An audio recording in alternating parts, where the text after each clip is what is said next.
Good afternoon, everyone, and welcome back to our third and final talk of the annual Geology Museum Open House. I'm really pleased to introduce our next speaker, Dr. Joshua Samuels, whose research interests include vertebrate paleontology, ecomorphology, paleoecology, evolutionary biology, and climate change. Dr. Samuels received his bachelor's degree in biology from the College of Idaho and his PhD from the University of California, Los Angeles. Before coming to the Gray Fossil Site, he worked as a museum curator and chief of paleontology at the John Day Fossil Beds National Monument in Oregon. Since 2016, he's been an assistant professor of geosciences at East Tennessee State University and a research curator at the Natural History Museum and Gray Fossil Site.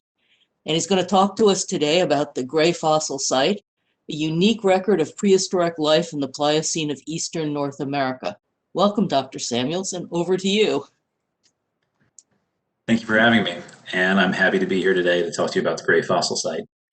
One thing I want to talk about here about the Gray Fossil Site is how unique it is. And in this case, when people think about fossil sites in North America, typically they're going to think of things like the La Brea tar pits in Los Angeles, sites in Utah like Dinosaur National Monument, or dinosaur sites in places like South Dakota, Wyoming, or Montana. What they typically don't think of are places like Tennessee, places in Appalachia, places in the eastern half of the United States. And really, there is a rich fossil record from that region, but most of it is from the Pleistocene, so from the ice ages. And what we've got at the Gray Fossil Site is Pliocene in age, going back about 5 million years ago. And so it's giving us an earlier window into where life in the eastern part of North America came from. And this really unique window is something that's helping us to better understand modern communities and understand how the organisms that live in this area evolved, but also in some cases where they came from. And I'll show you today, there's a lot of organisms that we have at the Gray Fossil Site that have some interesting biogeographic connections. We have a lot of animals that are not things you would expect to find in Tennessee or really in the eastern part of North America. And so the Gray Fossil Site is a site that was discovered in May of 2000, and we've been studying it for about 20 years. It was discovered as part of road construction. So they were widening a road and bulldozers ran into the tusks of an elephant. And at the time, it was initially thought to be Pleistocene. They thought that perhaps these were the tusks of something like a mammoth. But as people started to dig up the bones that were there, they quickly recovered alligator bones and also rhinos. And that very quickly told the people studying the site that this was not Pleistocene or Ice Age in age. And formal excavations started a few years later. East Tennessee State University, over time, developed a paleontology program. Now we have 4 vertebrate paleontologists at the site, and a lot of our work is studying and trying to understand this really important site and comparing it to later sites in the area and also other sites across North America to understand how the record we have at the Gray Fossil Site really fits into our understanding of the past. And you may be aware, but a lot of eastern North America has karst topography, and karst topography has dissolving limestones underground where the groundwater basically leaches into rocks, dissolves them, and forms lots of caves. So all throughout the Appalachian Mountains, there are caves, and in some cases, these caves collapse. And that's the idea, is the Gray Fossil Site formed as one of these karst features. It collapsed, and eventually this sinkhole exposed to the surface filled up with water, and animals and plants living around the site would, in some cases, live in that sinkhole lake, or in some cases their bones and their bodies and leaves and wood would be washed in. And over time, the sinkhole lake filled with sediment, and it preserved a record of life in the area. And this isn't the only sinkhole like this in the eastern part of North America. So a lot of fossil sites in places like Florida are actually sinkhole sites. There's a well-known sinkhole site, fairly similar in age to what we have at Gray in Indiana, called Pipe Creek Sinkhole. And what's neat about these sinkholes is that they preserve a unique window in time in an area where typically fossils aren't being preserved. When you think about fossil sites and fossils being preserved, you often think about places where you have deposition of lots of sediment. So sediment builds up and it buries and preserves organisms.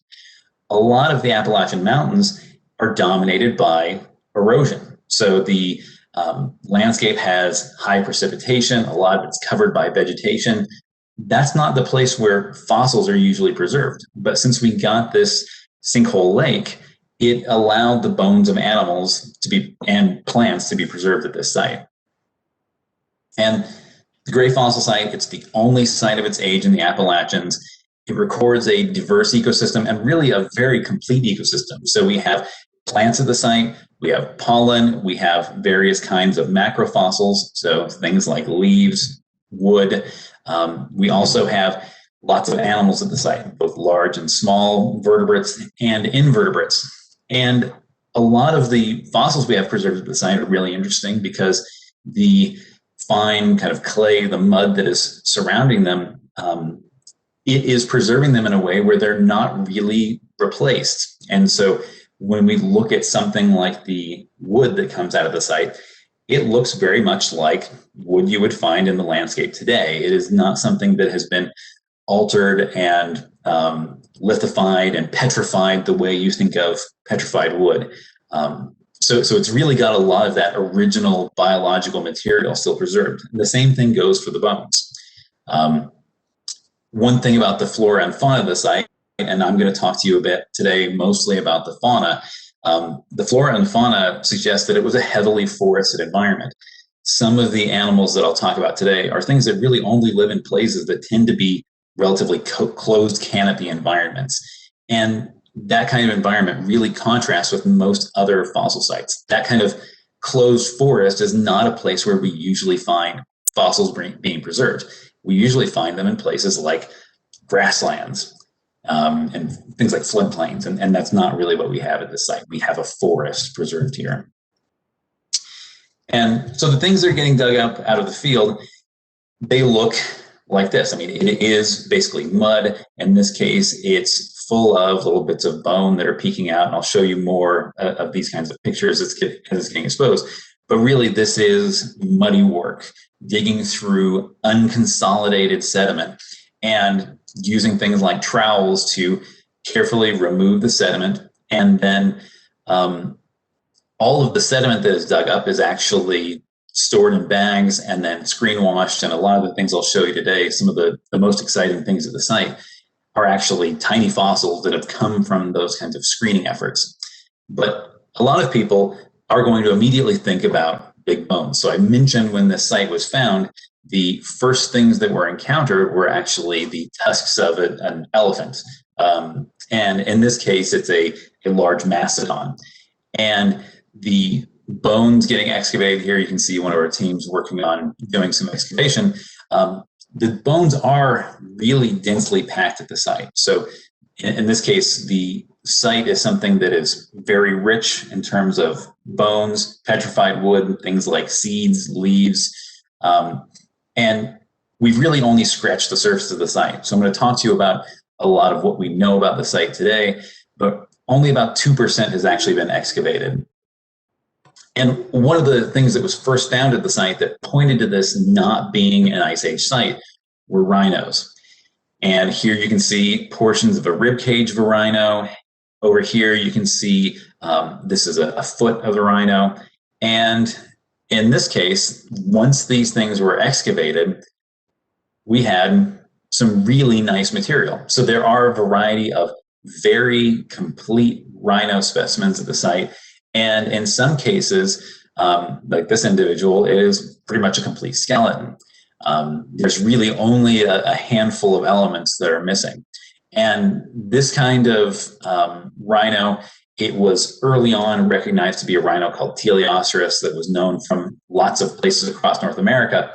But really, this is the kind of last hurrah of rhinos in North America. People don't think of rhinos here. People are usually going to think of Asia or Africa for rhinos. But rhinos actually had their start in North America. They spread to other parts of the world, but about 4.5 million years ago, they became extinct here in North America, and we are looking at some of the kind of very last fossils of rhinos here at this site.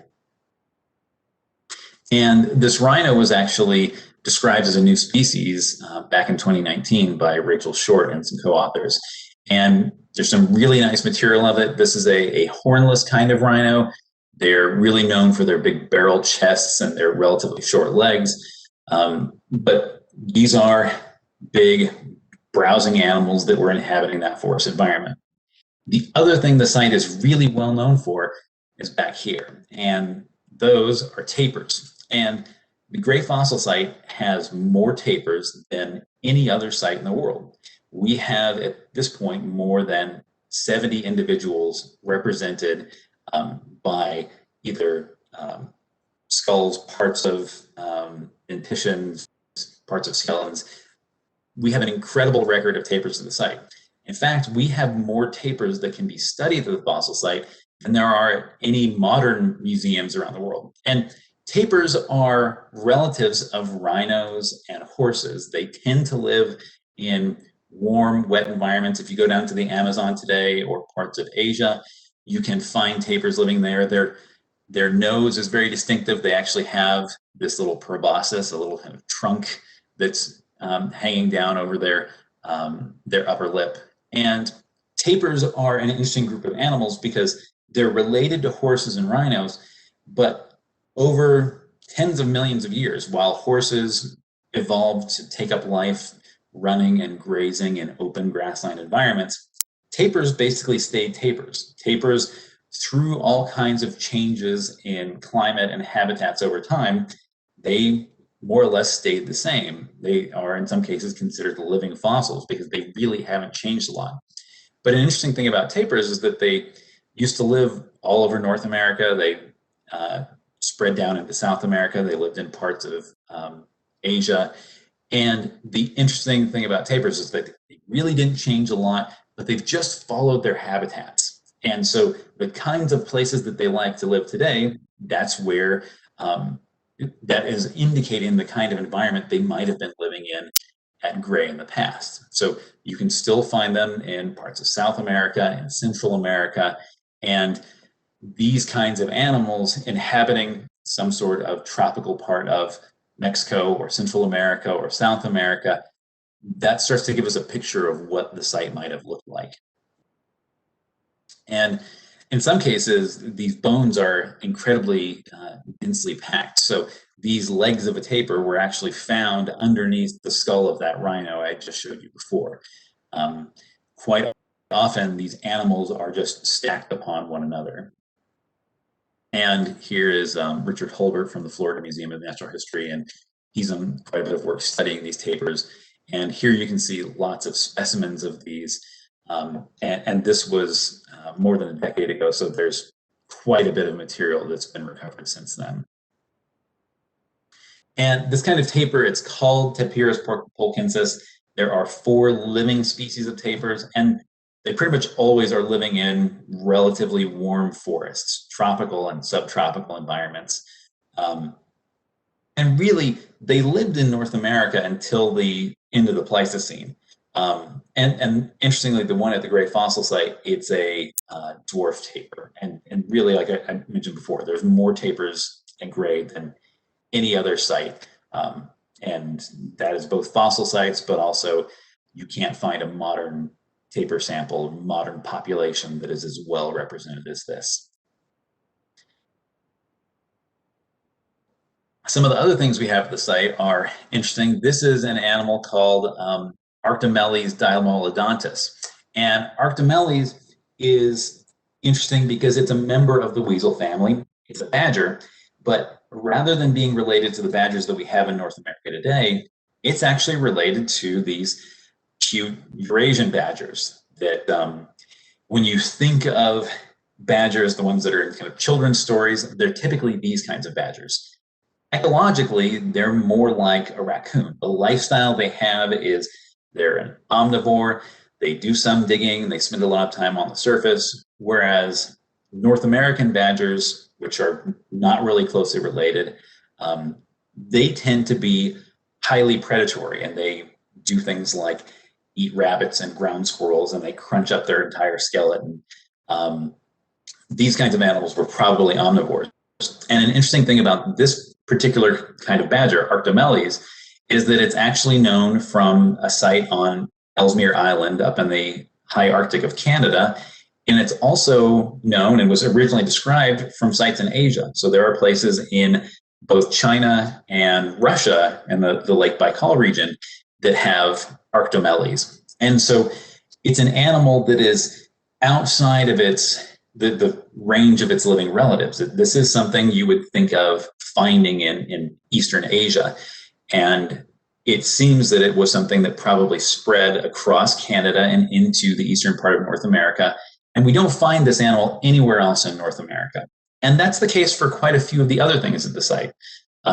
Initially, it was described just from 2 teeth, but now we have multiple skulls, fairly complete skeletons of them.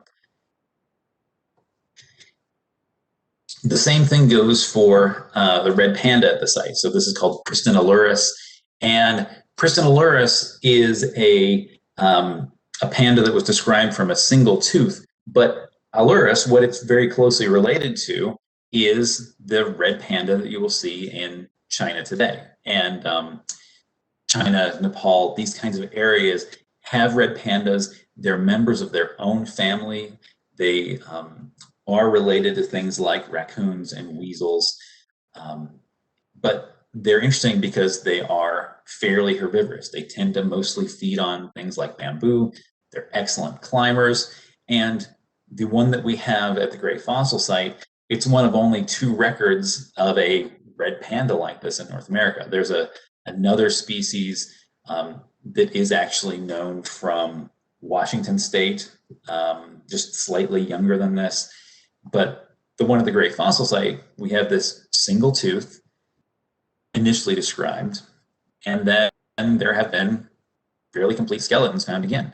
And in this case, we've got a skull. You can see here's the cheekbone, here are all the teeth, here's the lower jaw on one side, here's the other lower jaw, and here's one of our preparators. This is Sean Hogrud, and he is putting together this thing carefully in the lab, basically completely removing those bones from the matrix and carefully cleaning them and reassembling them.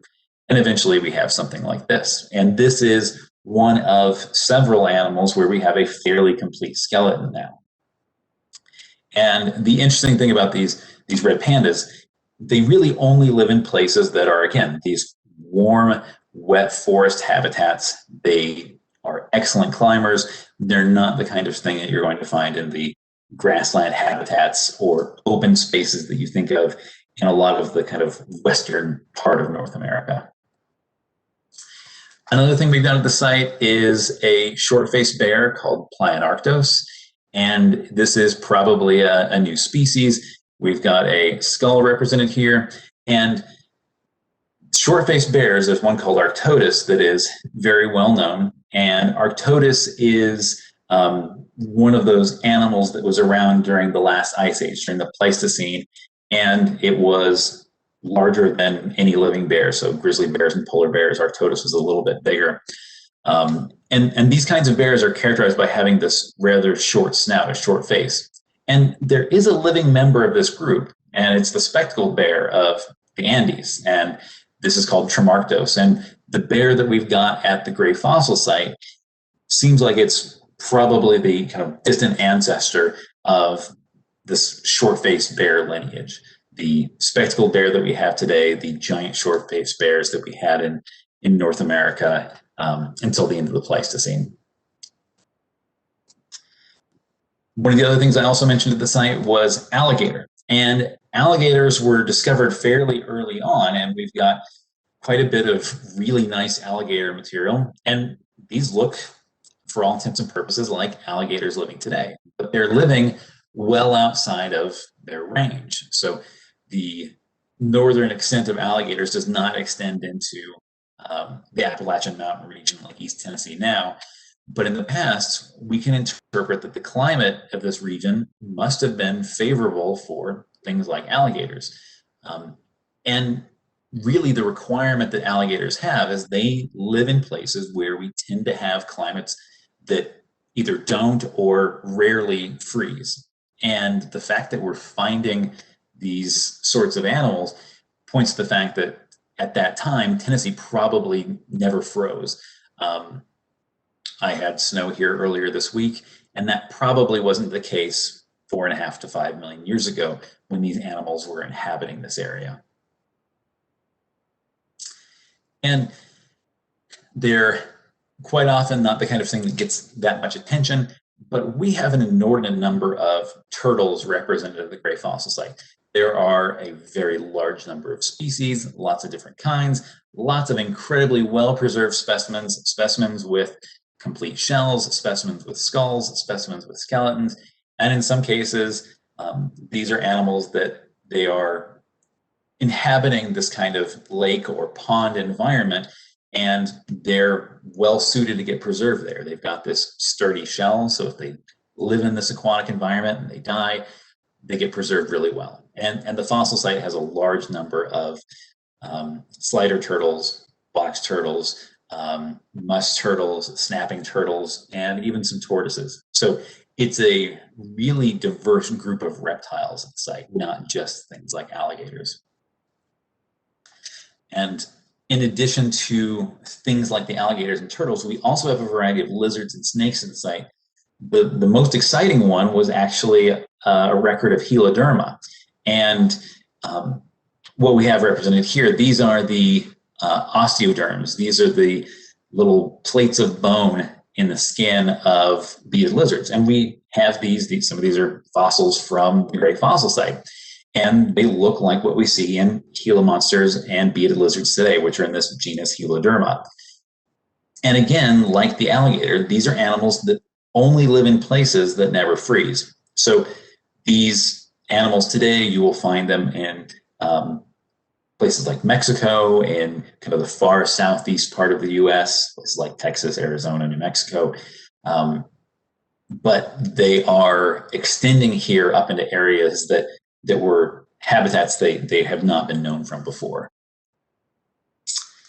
So all told, the flora and fauna has 95 vertebrates, 7 invertebrates, and 103 plants. So there's a really high diversity. And the things I was showing you before, these are all things that had been described in past years, but there's a lot more exciting things that have shown up. So I'm going to continue on showing you more exciting things from the fauna. And I've already pointed to some things that tell us that the environment was a warm forest environment, and more discoveries we have are giving us a better idea of what the site looked like. And one of the things is there's been a lot more material of a very large mastodon showing up. So early on, actually the first thing discovered were tusks of a large elephant. Early on, they weren't certain what it was, if it was a gomphothere or a mastodon. But now we have a very good idea that this is a large mastodon. This is actually an Asian elephant ulna, so one of the bones in the forearm sitting next to bones here in the forearm of one of our mastodons. And at this point, we probably have parts of 5 individuals that are represented at the site. And these have been getting dug up for multiple years now. And there's been a lot of work, and at this point, our largest, most complete specimen has been pretty much completely excavated and is getting put together in the lab. And so just kind of showing you, this is that elbow joint starting out, first being exposed, and then getting more and more exposed, again, using these trowels to remove this, this mud that's effectively surrounding these things, and getting more and more exposed. And then finally, there's the kind of comparison of those elements.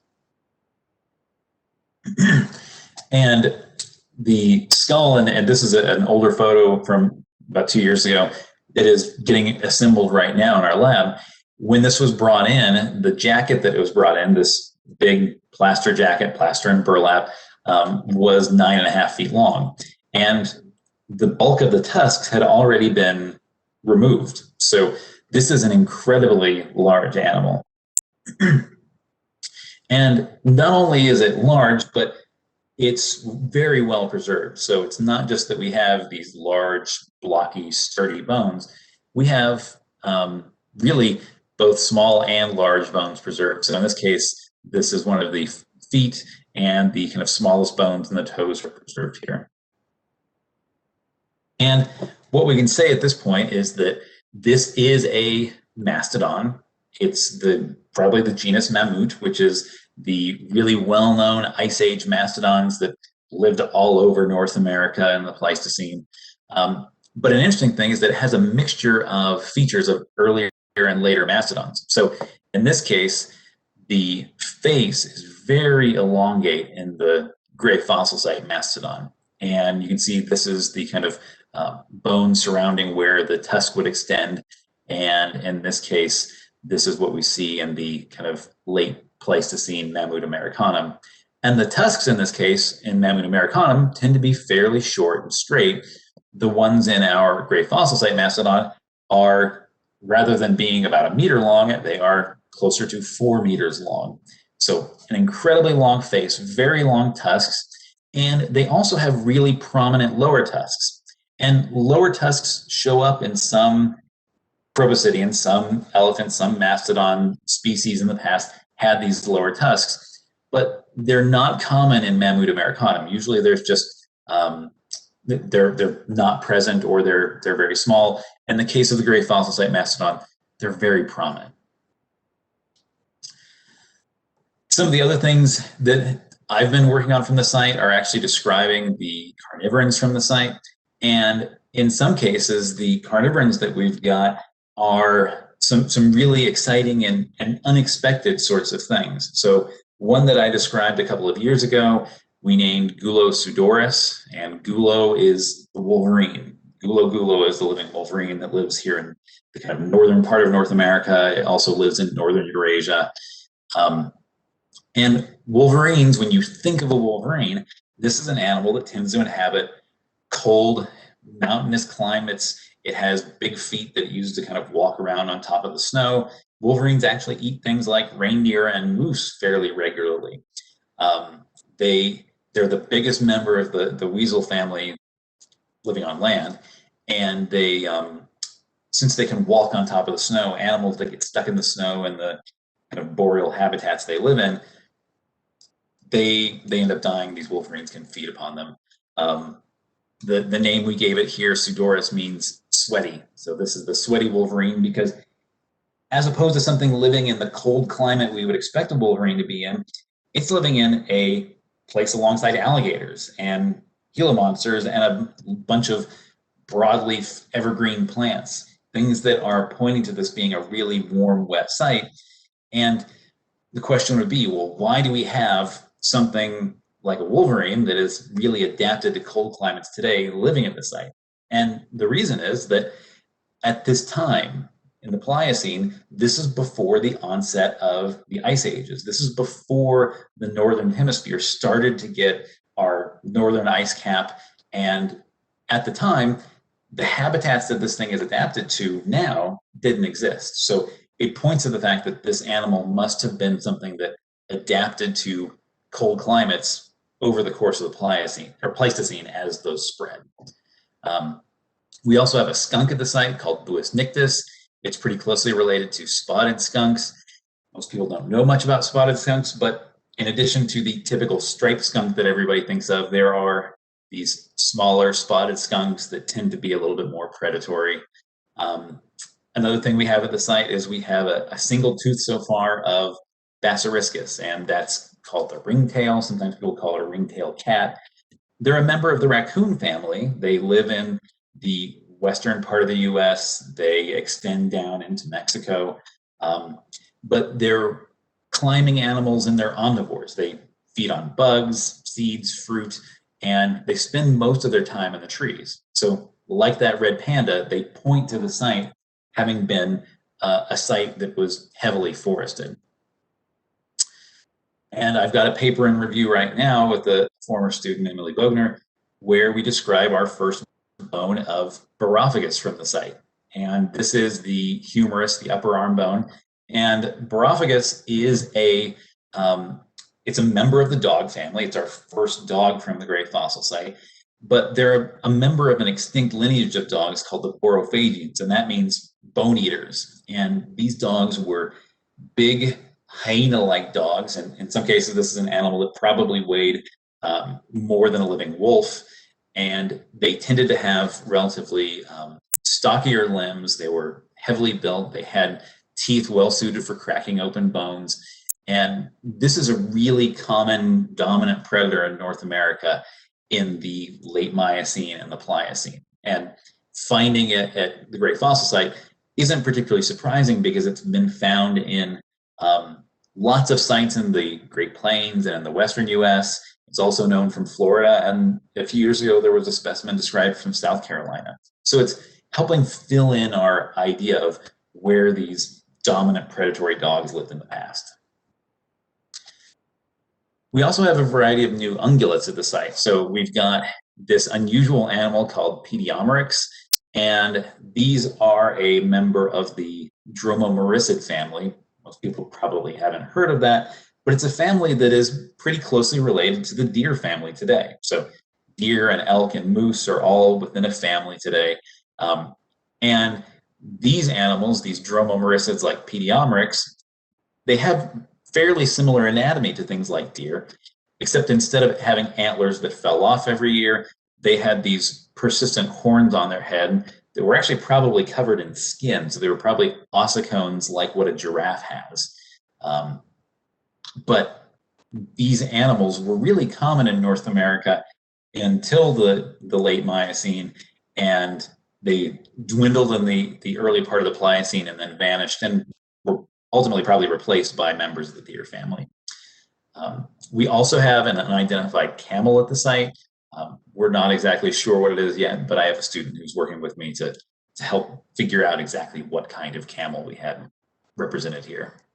And like rhinos, camels, their earliest history is in North America. They spread to other parts of the world, and they subsequently became extinct here and survived elsewhere. We also have a variety of rabbits at the site, and we have two different kinds of rabbits called Notolegus and Alalepus.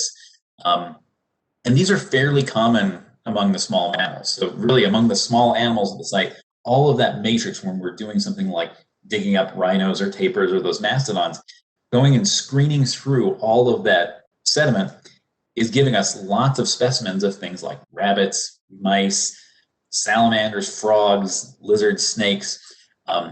And a lot of these animals, they may not sound particularly exciting, but the interesting thing about these rabbits is these are the first ones that are represented at the in Appalachia. So these are the earliest records of rabbits in Appalachia. And these two rabbits in particular lived for a very narrow window of time. And this is something that has helped make it so we can determine the age of the site. And I'll point out a little bit more of that at the end, but this is not an area that has lava flows or volcanic ashes. So the animals are what we really need to use to help us understand how old the site is. And both of these rabbits had narrow windows of time that they lived for, and they're really good indicators of how old the site is. The site also has lots of rodents, and these things are coming from that screen washing again. And so we have a variety of squirrels at the site. We've got tree squirrels like our gray squirrels and red squirrels living in this region today. We also have a chipmunk at the site. We've got two different kinds of flying squirrels. So the flying squirrels that we have today in North America are the Glaucomes. We've got records of that at the site, and they're probably the earliest known records of that organism. We also have a single tooth so far of an animal called Myopederista. And this is a really interesting animal because it had previously been found at a site in Florida that's about the same age. And it also has an excellent fossil record in Europe and Asia. And this is actually a picture of a living giant flying squirrel. And this is an animal about the size of a house cat, but with these incredibly long arms and this membrane of skin extending between them. Kind of looks like a kite. But this animal was actually very widely spread across the world in the past. So there are really nice specimens of these that were described just 2 years ago from Spain, where they had complete skeletons of them. And the complete skeleton told the researchers that this thing that was called Myopederista is basically identical to the living giant flying squirrel's pederista. And it was really exciting to find this at the Great Fossil Site. And again, it points to this interesting connection between Eastern North America and Asia. You can find these things living in China, Japan, the Philippines, Thailand today. And these connections between Eastern North America and Asia seem to be showing up in lots of animals, but also plants at the site.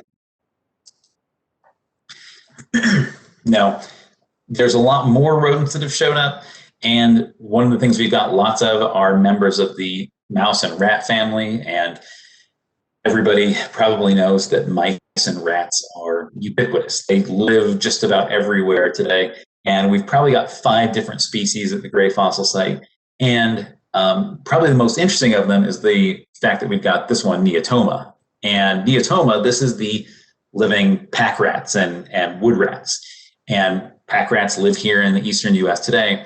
But again, like those rabbits, Neotoma has an incredible fossil record. It's an animal, since it's called a pack rat, it gathers up all kinds of things and builds this midden, and it tends to be an animal that makes fossil deposits of its own by gathering things up, seeds, bones, bits of leaves, all of those kinds of things get gathered up. But it has a really great fossil record. So we have a very good idea that they showed up right around 5 million years ago, 4.9 million years ago. And so the fact that we've got one of these at the Great Fossil Site, it tells us that's how old this site must be. That's the maximum age for the site. We've also got 2 different kinds of beaver at the site. So the living beaver is called castor. There's also a kind of beaver that was a round-tailed aquatic beaver related to giant beavers called Dipoides. And one of the other ones that's exciting to me is this little animal, Cichista, and it's a birch mouse. And birch mice probably aren't familiar to most people, but they live in Eurasia today. And this is the first record we have in North America. And interestingly, they're another tree climbing animal. They're tree climbing mice with a little prehensile tail. And the fact that we've got this at the site, and it's an Asian animal living in Tennessee 4.5 million years ago, and it's a climbing animal, it's helping give us a fuller picture of what this region was like in the past. And we also have quite a few moles at the site. And again, this is something that's coming from screening. And some of these are moles that are familiar. So something like this Parascalops, this is the hairy-tailed mole. They live in the eastern part of the US today. We also have a thing called Myoscalops that's probably related to the star-nosed mole, Condylura, that's alive. We also have a shrew mole called Kuyania that, from what we can tell, it is basically identical to specimens that have been described from Poland and the Ukraine. So it's another tiny Asian animal that we find at the Great Fossil Site. And then finally, we also have a Desmond that we found at the site. And most people aren't aware of Desmonds, but they are moles that, rather than digging underground, they spend most of their time in water, and they eat things like snails and crayfish, aquatic insects, and they get pretty big. So they spend a lot of time underwater. They, in some cases, actually blow bubbles that they use to help catch their prey. But we've got a few specimens of a Desmond at the site that we're naming as new species. And we even have some records of things like bats at the site. So recently we had a part of a skull. So this is actually the ear, and this is the lower jaw of a bat that seems to be a pipistrelle. This is a common kind of bat here in the eastern part of the US. But bats don't really have a great fossil record. The fact that we're finding them at Gray delicate animals like bats and shrews and moles and mice alongside these giant mastodons really points to the site having a really complete representation of what was living here in the past. So kind of summing up, the flora and the fauna at the site, they're again pointing to the site as being well forested, like the previous interpretations had said. We've got that ringtail, that climbing member of the raccoon family. We've got 2 different flying squirrels. We've got 2 different kinds of tree squirrels. We've got this birch mouse. In addition to things like the red panda, these are all climbing animals. And you tend not to have these animals in environments that are open spaces like the grassland and steppe environments that we find in most of the western US at this time. And some of these, like flying squirrels, they really tend to only inhabit closed canopy forests. And so that's pointing to this forest as being something that was relatively dense. So we can think about the gray fossil site, this sinkhole lake, as being something that is sitting surrounded by a dense forest habitat. It's kind of a pocket, an oasis within that big forest.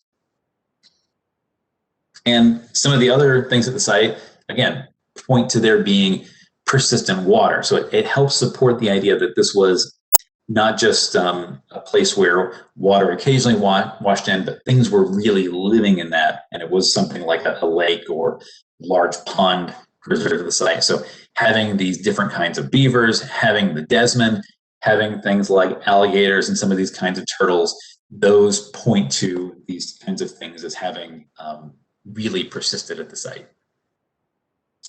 And so this interpretation of the site as having been forested based upon the flora, the fauna, the plants, the leaves and wood, point again toward this being a forest.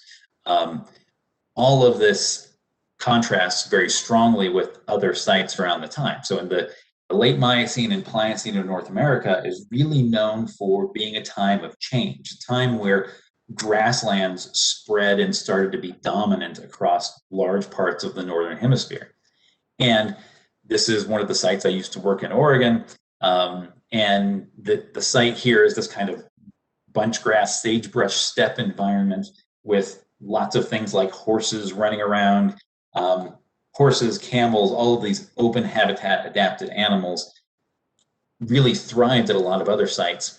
At Gray, we have less than 5 fragments of horses represented. We have just a handful of bones of things like camels, but we have huge numbers of these forest dwelling animals, things like tapirs. And so again, this points to us having an environment that's a strong contrast to other places. And as I pointed out, the age of the site, we have a much better idea of how old the site is now because some of these animals are really useful biostratigraphically. And this is using life to tell time. So studying sites all over North America, we can have a good idea of when different kinds of animals lived. So things like that rhino Teleoceras, it goes back more than 15 million years ago, but the youngest sites that it's found at date to about 4.5 million years ago. And that's coming from dates from radiometric dates, things like volcanic ashes, lava flows. Similarly, that pack rat Neotoma, it shows up 4.9, 4.8 million years ago. Similarly, those rabbits, Alolepis and Notolegus, showed up around the same time. And so the kind of combination of animals that we have at the site, things like the rhino, the rabbits, various kinds of mice, give us a narrow window where all of the animals there co-occurred, where we could have gone anywhere in North America and found these animals. This narrow window between 4.9 and 4.5 million years ago, that's when all of those things lived. And so we can interpret the gray fossil site as being within that time span. And the last thing I got to point out is that we had a study just come out from one of my past students who studied the climate of the gray fossil site. And a lot of what she did was she looked at all over North America today and looked at the height of the teeth of small mammals and use that to look at the relationships between the environment and the teeth of organisms. And organisms' teeth they're one of the big ways in which we interact with our environment. The food we eat and what we can survive on is reflected in our teeth. Something like this rabbit feeds on lots of tough plant matter, and they've got these really tall teeth.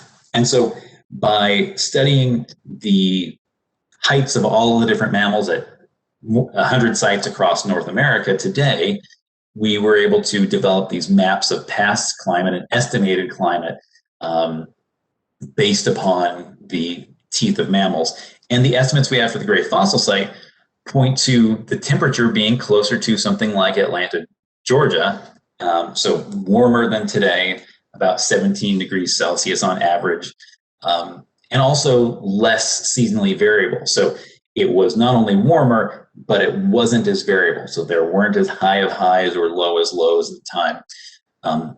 And also probably about a foot more rain. So we already have fairly high precipitation here, but the estimate we have was very high, much like some of the Gulf Coast of Florida, places like Tampa, Florida today. All right, so in the future, what we want to do is keep collecting, keep studying the site, and less than 2% of it has been sampled. And the finds that we keep coming up with, all of the detailed study of all of that matrix surrounding things like the rhinos and mastodons, is giving us a much better picture of what was living here. New fossil plants have been described from the site in the last year. This is all giving us a much better idea of what it was like in the past.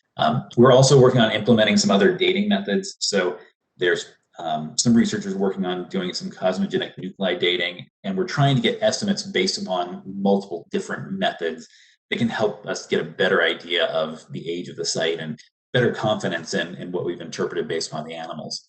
And also applying new techniques to reconstruct the ecology of the site. So it is such a unique site, and probably very important in understanding where a lot of things here came from, here in the eastern part of the US came from. We really want to understand what it was like in the past and how things responded to changes in environments over time. All right, so I wanted to thank all of these people. I also wanted to thank all of the volunteers and staff at the Great Fossil Site, because really the things they do are what allow me to do the kinds of work that I do. People have put in thousands of hours at the site, and that's really helped us out a lot. All right.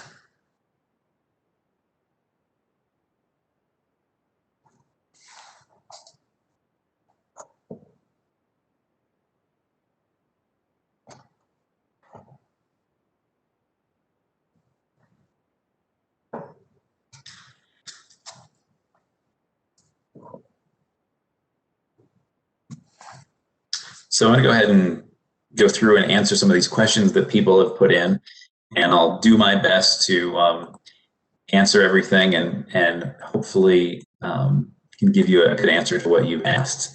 So first question we have here was, what is the typical pH of groundwater in karst topography areas?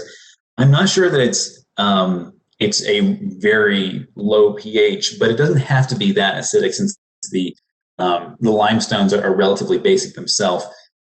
The pH doesn't have to be very low to dissolve them over time. So what animals from Great Fossil Site do I personally study? So I have, most of my work is involving rodents and rabbits and carnivores. So I've personally studied the rodents, so things like the squirrels and bears at the site. I described the wolverine a couple of years ago. I've had students work with me to describe the new dog from the site. I'm working with some of our other faculty to describe the bear that we have at the site. So those are the sorts of things I've worked on. We have a lot of fossils that are, we have a question here that, are most of the fossils found here articulated or all scattered?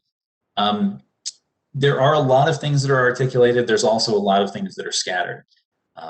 We actually have some fossils that seem to have been things that were deposited in the site, and then some of that the rock from the surrounding area probably collapsed. We have things that maybe look like small landslides, and there's, in some cases, bones that are partially crushed by boulders. So sometimes events like that might have scattered things. Another question is, have any other insects been found besides beetles? So there have been some beetles identified, and they're fairly easy to identify. There haven't been other groups of insects that have been identified yet, but they really haven't been studied a lot. And we have some people who are really interested in trying to do some fine studies of places where we're getting really detailed preservation of things like leaves and tiny microfossils. So then we can maybe have a better idea of what the insects were like. We have a question here about, are there short-term volunteer opportunities at the site? Yes, we actually have a very robust volunteer program. Usually the lab at the site is full of lots of people who are volunteering. We have lots of retirees. We have high school students, college students who are volunteering. On our website, you can find out about those kinds of opportunities. Because of the pandemic, we haven't really had our usual number of volunteers working there, but hopefully as the pandemic becomes more under control, that will become something that is more available again. Question here is, since the site is in a karst area, are there nearby spots suspected of having Pliocene fossil potential? At this point, we haven't found any other ones. There's people who have done some exploring, but this site, it really wouldn't have been discovered if it hadn't been for the ground disturbance, the fact that bulldozers basically pushed into it. And this is something that we have thought about, that trying to understand the topography, people using things like ground penetrating radar to try to understand subsurface differences in the rock and soil, and maybe identify more sites. I doubt that the site is the only one like it in the eastern part of the US. Since this karst topography is common, there's probably other things like that out there waiting to be discovered.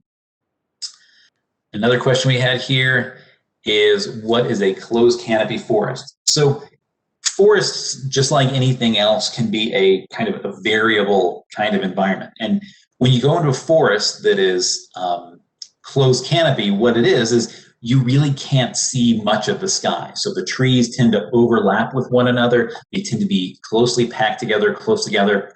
And things like those flying squirrels, they don't like to come down to the ground, and they really like closed canopy forests because they can jump from one tree to another, glide from one tree to another without coming down to the ground and being in danger from predators. There are lots of other kinds of forests, like things like a savanna is technically a kind of a mixed grassland forest environment, but the trees tend to be more spread apart. There's open spaces between the trees. You can see a lot of daylight when you look up. And so the idea is that we probably had a forest where it was really densely packed. Got a question here about, is there any interaction at all with the nearby Crossroads Christian Church? We have had, with some of our neighbors at the Great Fossil Site, we have had access to sites, and the neighbors have been very accommodating, allowing us to have equipment and staff basically move like an easement through their property. Some of the property at the site has actually been purchased by the state from the local neighbors. So we've had very positive interactions with neighbors. I'm not sure if that's the church next door, but we definitely have had some good relationships with neighbors. So a question here is, were these remains fossilized? And one thing is that and if not, can we extract DNA? So we have had some people look at this, and we haven't had any DNA preserved. There's people who have also been looking at looking for protein to see if we have protein preserved. And the different biological materials, things like DNA and protein, they degrade over time. DNA isn't the most stable. So it is something that after time, basically in the hundreds of thousands of years, it tends to break down and not be preserved. Other biological materials can last longer. There have been people who have studied proteins like collagen from similar kinds of remains up in the Arctic of Canada. So there was a camel studied there a few years ago and described where they looked at a leg bone and they were actually able to get some of the proteins out of it and compare those to proteins from living camels and understand how they were related. So there are people looking at that sort of thing, but to date we haven't had those kinds of materials preserved. But the fossils at the site, they are not replaced. So largely what we've got is still the same calcium phosphate, the same bone that was present in the animal's life. The things like the protein that are other components of the bone, those are probably degraded, but it hasn't been replaced by iron or silica or other kinds of minerals like a lot of fossils at other sites. So one question here is, this was an active ecosystem for 4.5 to 4.9 million years ago. What was there before it?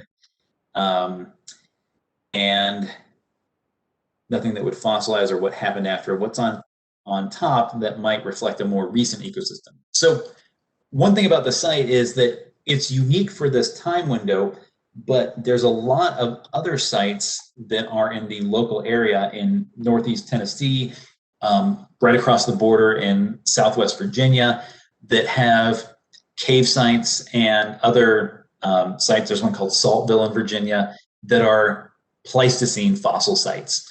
And so some of these sites are giving us an idea of, once the ice ages came on, how did the communities, how did the ecosystem look at that time?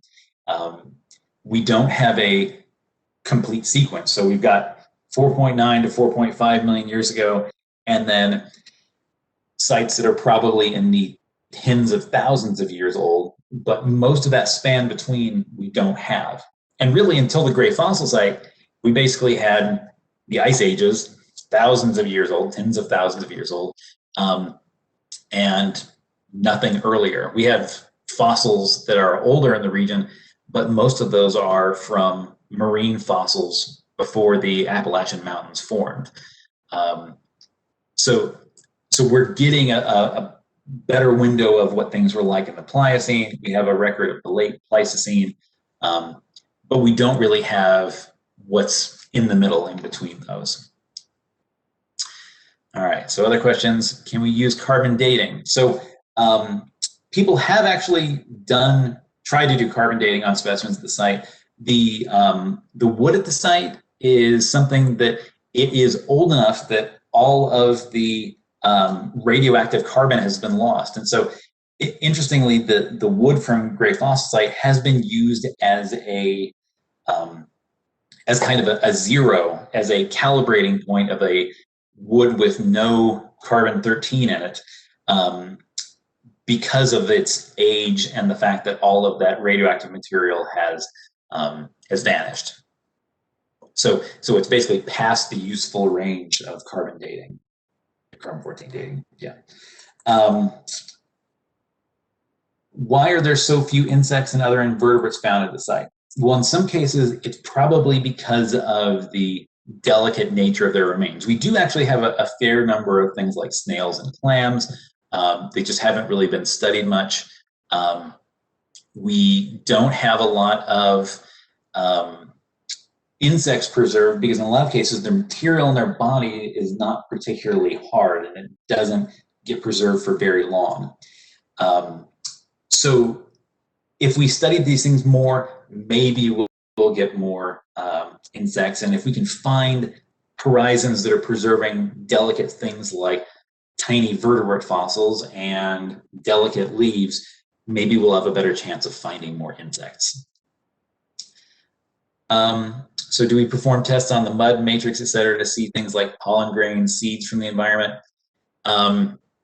And yes, so we've had some researchers, quite a few researchers have actually looked at pollen from the site. We've had people study seeds. Last year, there were several different plant species that were newly described organisms from the site. And all of the fossils at the site, the question here is, how do we date the small spines?